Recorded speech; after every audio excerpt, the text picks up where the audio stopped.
Hey guys, वैसे तो market में बहुत सारे रिटायरमेंट सेविंग स्कीम्स मौजूद हैं, बट बात जब सेफ और रिस्क फ्री इन्वेस्टमेंट की आती है तो तीन government backed schemes EPF, PPF और वीपीएफ ये तीनों ही स्कीम्स निकल के सामने आती हैं।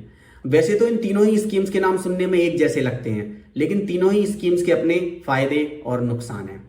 आज की इस वीडियो में हम तीनों ही स्कीम्स के बारे में विस्तार से चर्चा करेंगे और तीनों ही स्कीम्स के फायदे और नुकसान के बारे में समझेंगे, ताकि आप अपने लिए ये डिसीजन ले सकें कि आपके लिए कौन सी स्कीम में इन्वेस्ट करना बेहतर रहेगा। ज्यादा समय ना वेस्ट करते हुए मैं इस वीडियो को आगे बढ़ाऊंगा। चलिए शुरू करते हैं। चलिए दोस्तों, इससे पहले कि हम तीनों ही स्कीम्स के बारे में डिटेल में डिस्कशन करें, सबसे पहले हमें इन तीनों ही स्कीम्स के बीच में एक बेसिक डिफरेंस समझना होगा। तो बात जब बेसिक डिफरेंस की आती है तो ईपीएफ और वीपीएफ ये दोनों ही स्कीम्स हमारी केवल सैलरीड एम्प्लॉइज के लिए हैं, और PPF on the other hand all Indian residents के लिए अवेलेबल स्कीम है एक्सेप्ट एनआरआईज। तो पीपीएफ में हमारे salaried employees plus all Indian residents हर कोई ये अकाउंट ओपन करवा सकता है, बट ईपीएफ और वीपीएफ ये ऑप्शन केवल और केवल सैलरीड क्लास एम्प्लॉइज के पास ही अवेलेबल है।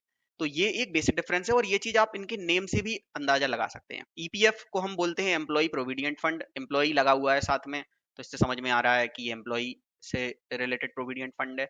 वॉलंटरी प्रोविडेंट फंड, जब ये वर्ड वॉलंटरी यूज होता है, इट मींस कि हम खुद से वॉलंटरीली जाके कुछ पार्ट अपनी सैलरी का प्रोविडेंट फंड में कंट्रीब्यूट कर रहे हैं, तो ये वीपीएफ कहलाता है। और बात जब पब्लिक प्रोविडेंट फंड, ये भी नाम से हमें समझ में आ रहा है कि ये पब्लिकली ऑल अक्रॉस इंडिया ये एक आम पब्लिक के लिए अवेलेबल स्कीम है। कोई भी जाकर ये पीपीएफ अकाउंट ओपन करवा सकता है। आप अपने नियरेस्ट बैंक, पीएसयू बैंक या प्राइवेट बैंक किसी में भी जाइए और उनसे बोलिए आपको पीपीएफ अकाउंट खोलना है, वो आपको खोलकर देंगे। तो ये तो हो गया बेसिक डिफरेंस। अब हम आगे बात करेंगे डिटेल में। इन तीनों ही स्कीम्स को समझने के लिए मैंने कुछ पैरामीटर्स कंसीडर किए हैं और एक टेबल तैयार की है। उस टेबल के थ्रू हम डिटेल में कंपैरिजन करेंगे और समझेंगे कि कौन सी स्कीम के क्या फायदे हैं, क्या नुकसान है, कौन सी स्कीम में क्या रूल अप्लाई होता है, कौन सी स्कीम में दूसरा रूल अप्लाई होता है। चलिए आगे बढ़ते हैं। तो हम शुरू करेंगे एलिजिबिलिटी क्राइटेरिया से। तो जैसा कि मैंने पहले भी बात की थी, ईपीएफ और वीपीएफ ये दोनों ही स्कीम केवल सैलरीड एम्प्लॉइज के लिए हैं, जबकि पीपीएफ सभी इंडियन रेजिडेंट्स के लिए है एक्सेप्ट एनआरआईज। ओके, यहाँ तक क्लियर है। अब हम बात करते हैं इंटरेस्ट रेट की।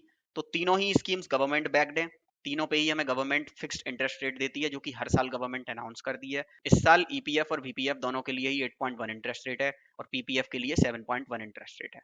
अब बात आती है नंबर ऑफ इयर्स इन्वेस्टमेंट की। तो ईपीएफ और वीपीएफ दोनों में ही आपको अंटिल रिटायरमेंट आप कंट्रीब्यूट कर सकते हैं, या फिर आप अपनी जॉब परमानेंटली कर रहे हैं, आपने रिजाइन कर दिया है, तो फिर आप अपना ये अकाउंट बंद कर सकते हैं और जो भी पैसा है वो आप निकाल सकते हैं।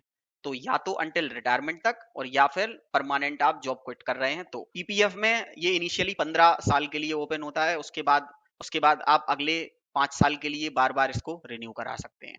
तो 5 साल, फिर आप चाहें तो अगले 5 साल, तो 20 साल हो जाएगा, फिर से रिन्यू करा के और अगले 5 साल, 15 साल तक तो आपको करवाना ही पड़ेगा, मिनिमम 15 ईयर्स। टैक्स बेनिफिट, तीनों ही स्कीम्स अंडर 80C आती हैं और हमें 1.5 लाख रुपए का टैक्स बेनिफिट देती हैं। तो जो भी अमाउंट हम इसमें कंट्रीब्यूट करते हैं तीनों ही स्कीम्स में, वो आपको under 80C tax benefit provide करता है। अब बात आती है कंट्रीब्यूशन की। तो जो एम्प्लॉय प्रोविडेंट फंड है, इसमें अगर जिसने मेरी पहली वीडियो देखी होगी तो उसमें मैंने समझाया था कि कैसे ईपीएफ डिडक्शन वर्क करता है। तो एम्प्लॉय प्रोविडेंट फंड में हमारा एम्प्लॉयर 12% ऑफ बेसिक कंट्रीब्यूट करता है, ये हमारा एम्प्लॉयर्स कंट्रीब्यूशन है इन ईपीएफ। बट वीपीएफ और पीपीएफ में एम्प्लॉयर कोई कंट्रीब्यूशन नहीं करता। अब बात आती है एम्प्लॉय कंट्रीब्यूशन की। तो जितना एम्प्लॉय कंट्रीब्यूट करता है उतना ही एम्प्लॉयर भी करता है। तो 12% ऑफ बेसिक एम्प्लॉय भी कंट्रीब्यूट करता है ईपीएफ में। ये तो गवर्नमेंट लॉ है, ये मिनिमम रिक्वायरमेंट है ईपीएफ के लिए कि हमें बेसिक सैलरी का 12% कंट्रीब्यूट करना ही पड़ेगा। 12% ऑफ बेसिक एम्प्लॉय कंट्रीब्यूट करता है, 12% ऑफ बेसिक एम्प्लॉयर।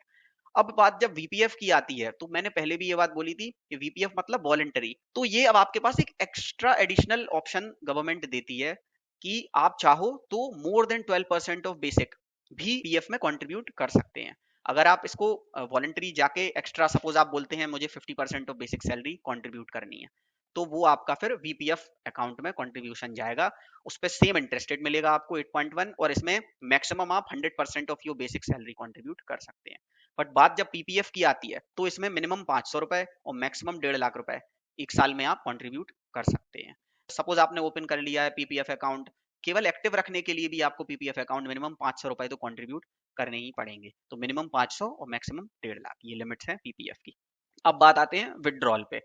तो तीनों ही स्कीम्स रिटायरमेंट के लिए बनी है, एक लॉन्ग टर्म इन्वेस्टमेंट स्कीम्स हैं। कोशिश तो करिए आपकी विड्रॉल इनसे ना करना पड़े पैसा तो अच्छा है, बिकॉज ये एक अच्छा रिटायरमेंट प्लान है जो कि आपको रिटायरमेंट के टाइम पे एक बड़ा फंड प्रोवाइड करती है। बट स्टिल अगर आपको जरूरत है तो ईपीएफ और वीपीएफ दोनों में ही पार्शियल विड्रॉल्स पॉसिबल है। बट पीपीएफ में पार्शियल विड्रॉल पॉसिबल आपको 6 साल कंप्लीट करने के बाद 7th ईयर ऑनवर्ड्स होते हैं। तो अगर आपने सपोज इस साल ओपन किया है तो 6 साल तक तो आपको कंट्रीब्यूट करना पड़ेगा, आप विड्रॉ नहीं कर सकते पैसा। 7वें साल से आप पार्शियल विड्रॉल कर सकते हैं। अब बात आती है टैक्स ऑन विड्रॉल की। तो अगर आप ईपीएफ और वीपीएफ से पैसा 5 साल के पहले निकाल रहे हैं, जो कि आपको गवर्नमेंट अलाउ करती है निकालना ऑन ग्राउंड्स ऑफ कोई मेडिकल कंडीशन है या फिर आप हायर एजुकेशन के लिए जाना चाहते हैं, फॉर कोविड ऑल्सो आप विड्रॉ कर सकते हैं अमाउंट। तो अगर आप 5 साल से पहले पैसा निकाल रहे हैं ईपीएफ या वीपीएफ से, तो ये ध्यान रखिए ये अमाउंट टैक्सेबल होगा, आपको उस पर टैक्स पे करना पड़ेगा। बट जब पीपीएफ में ये बात आती है तो पार्शियल विड्रॉल पे कोई टैक्स नहीं होता, मतलब 7वें साल में आपको जो भी पैसा मिलेगा वो पैसा नॉन टैक्सेबल होता है। तो ये एक अच्छा बेनिफिट है पीपीएफ का। लेकिन ईपीएफ और वीपीएफ की एक अच्छी बात यह है कि 5 साल के बाद अगर आप पैसा निकाल रहे हैं, विड्रॉ कर रहे हैं, तो that will be non taxable, केवल 5 साल से पहले ही टैक्स लगता है। मैच्योरिटी की जब बात आती है दोस्तों, तो तीनों की ही मैच्योरिटी का जो अमाउंट है, फंड अमाउंट आपको मिलेगा, वो कम्प्लीटली टैक्स फ्री होता है, कोई टैक्स आपको नहीं देना होता। ये एक बहुत ही अच्छी बात है, बिकॉज जब हम ईएलएसएस या म्यूचुअल फंड्स या स्टॉक्स इन सब में कहीं पे भी जाते हैं, लॉन्ग टर्म के लिए 20 साल 25 साल के लिए आप इन्वेस्ट करेंगे तो आपको लॉन्ग टर्म जो गेन होता है उस पर आपको टैक्स देना पड़ता है। बट गवर्नमेंट स्कीम्स की ये सबसे अच्छी बात है कि आपको उस पर कोई टैक्स नहीं देना पड़ता। एक बार मैच्योरिटी हिट की है आप आराम से अपना पूरा पैसा निकालिए, सारा आपका ही है। तो अब हम बात करेंगे कंक्लूजन की कि आपको कौन सी स्कीम में इन्वेस्ट करना चाहिए। देखिए दोस्तों, अगर आप सैलरीड क्लास हैं तो ईपीएफ तो एनीवेज कंपल्शन है, आपको आपका पैसा उसमें कंट्रीब्यूट हो ही रहा है, आप चाहें या ना चाहें। बट बात जब वीपीएफ की आती है तो ये ऑप्शन भी चूंकि केवल सैलरीड क्लास के पास है, तो मैं ये सलाह दूंगा कि अगर आपको ऐसा लगता है कि आप वीपीएफ में कंट्रीब्यूट करने के बाद भी आपके पास सफिशिएंट सैलरी आ रही है, आपको ज्यादा इन हैंड नहीं चाहिए, रादर देन आप रिटायरमेंट स्कीम्स में पैसा इन्वेस्ट करके अपना फ्यूचर सिक्योर करना चाहते हैं, तो डेफिनेटली आप वीपीएफ की तरफ जा सकते हैं। बिकॉज एक अच्छा इंटरेस्ट रेट गवर्नमेंट दे रही है 8.1, विच इज वेरी गुड।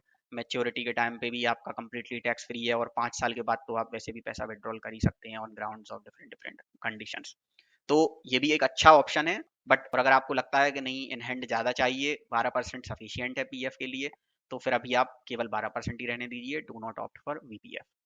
वहीं बात जब पीपीएफ की करते हैं, तो दोस्तों पीपीएफ को मैं ईपीएफ से थोड़ा अलग लेके चलता हूं, बिकॉज ये एक कंप्लीट डेप्ट इंस्ट्रूमेंट मान के मैं चलता हूं। जब बात फाइनेंस की करते हैं, कोशिश करनी चाहिए कि हमारा जो भी इन्वेस्टमेंट है वो डाइवर्सिफाइड हो, हम कंप्लीटली गवर्नमेंट स्कीम्स में भी ना जाएं और कंप्लीटली म्यूचुअल फंड्स में भी ना जाएं। कोशिश करिए कि आपका पोर्टफोलियो बैलेंस्ड हो।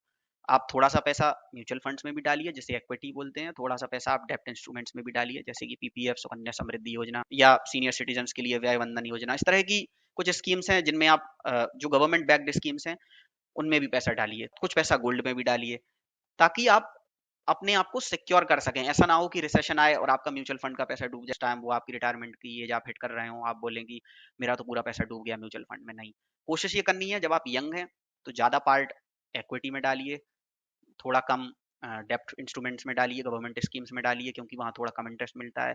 जैसे जैसे आपकी एज बढ़ती जाती है, पोर्टफोलियो बैलेंस करिए, म्यूचुअल फंड से पैसा निकाल के उसको डेप्ट फंड्स में ट्रांसफर करते जाइए, ताकि आप रिस्क कम से कम करें अपने लिए। जब आप लास्ट में रिटायरमेंट की एज हिट करें तो मैक्सिमम पैसा आपका डेप्ट इंस्ट्रूमेंट्स में हो, सेफ एंड सिक्योर जगह पे हो, ना कि म्यूचुअल फंड्स में। तो ये मेरी पर्सनल थिंकिंग है, सबकी अपनी अपनी राय होती है। मेरा काम है आपको सारी स्कीमों के बारे में समझाना, उनके फायदे उनके नुकसान के बारे में गिनाना, और अपना जो ओपिनियन है वो आपको बताना। इसके बाद आप भी खुद से डिसीजन अपना ले सकते हैं। सबके अपने फाइनेंशियल कंडीशंस होती हैं, कौन किस तरह से हर स्कीम को ट्रीट करता है वो उसके ऊपर डिपेंड करता है।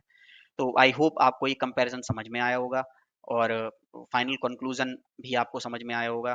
तो अगर ये वीडियो आपके लिए हेल्पफुल हो तो प्लीज़ लाइक करिए, सब्सक्राइब करिए, कमेंट करिए, और अगर कोई भी क्वेश्चन कंसर्न हो तो डेफिनेटली कमेंट करिए। मैं कोशिश करूँगा कि आपके क्वेश्चंस का जवाब ज़रूर दे सकूँ। Thank you so much, thanks for watching this video.